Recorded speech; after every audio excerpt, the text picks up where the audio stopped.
correspondent Michael Card, somewhere in Nashville.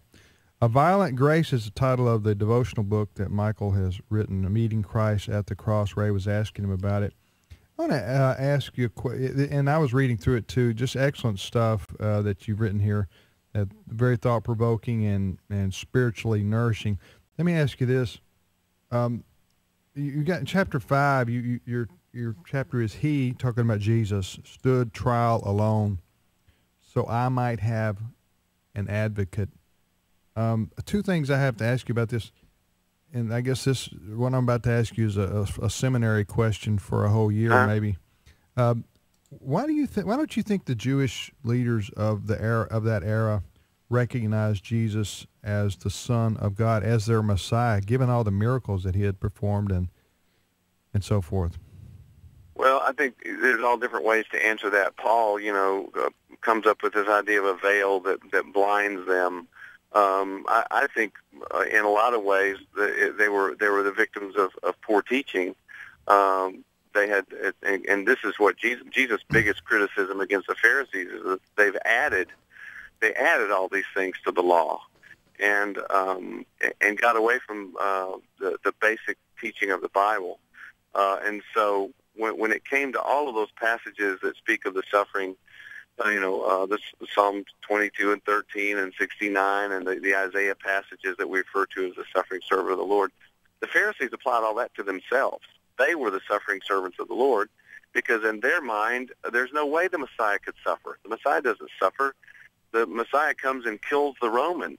That's the idea. The Messiah doesn't die for the Romans. That's crazy. And so I think there was a number of reasons that they missed it. But it is remarkable when we look at, passages like the healing of the blind man in John, where all they care about is the fact that Jesus broke the Sabbath, and they don't recognize that a man who was born blind has been healed. Michael, you got an excellent chapter near the end of the book called He Died and Was Buried, so the grave could not hold me. What's the significance of not just the death of Christ? I mean, we know he died. We believe he rose from the dead. We know that. What's the significance of his burial? Well, the idea in Scripture is this overcoming of death, which is really the final enemy. Death, where is thy sting? That sort of idea. And what happens in the cross, what happens with the resurrection of Jesus, obviously there's no resurrection if there's not a cross in the first place, is that the power of death is really reversed. Jesus always refers to death as sleep. No one ever understands it, but that's interesting. Because what happens is when he defeats sin and death, death no longer has that power. I'm not bound under the fear of death anymore. Because death, because of Jesus, has become simply sleep for me that he's going to wake me up from someday. And you either believe that or you don't. You either act on that belief or you don't. And I think that's one of the greatest freedoms that we're given. My mentor, who I was actually with as he died, I was holding his hand when he died.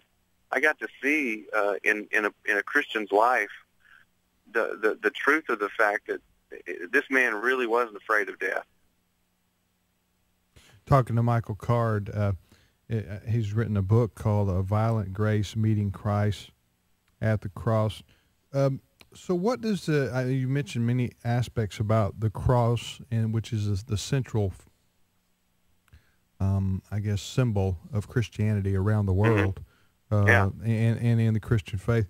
What did Jesus really mean when he says, pick up your cross and follow me daily?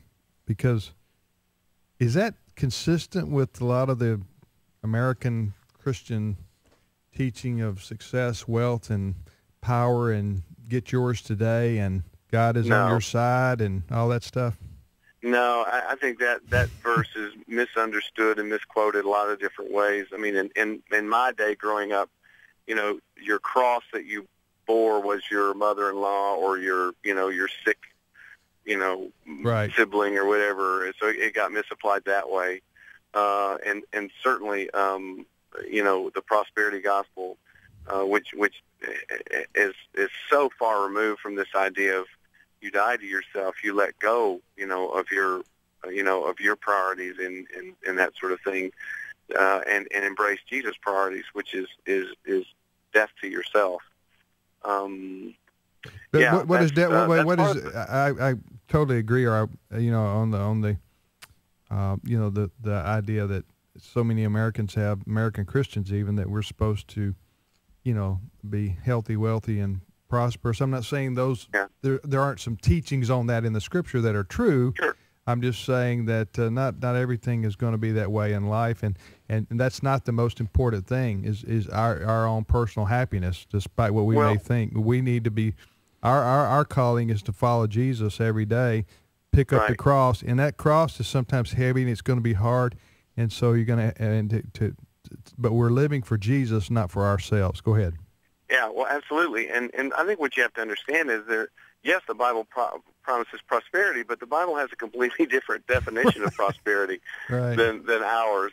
And I'm not a gloom and doom Christian. I think letting go and taking up the cross is the only way you'll ever really be joyful, because it's Jesus commands us to do things that in the end are benefit us.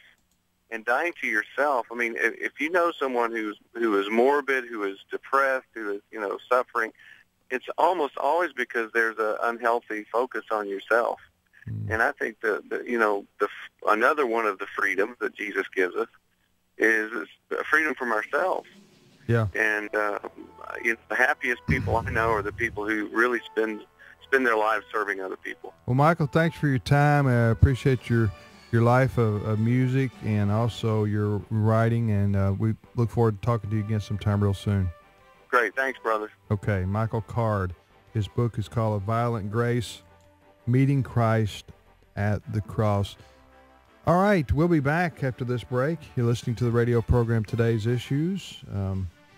Maybe we get Michael on sometime and play some of his songs and let him comment on them. Oh, I think it'd be terrific. We could do a whole hour with that. He's one of the best songwriters, in my opinion, in Christendom.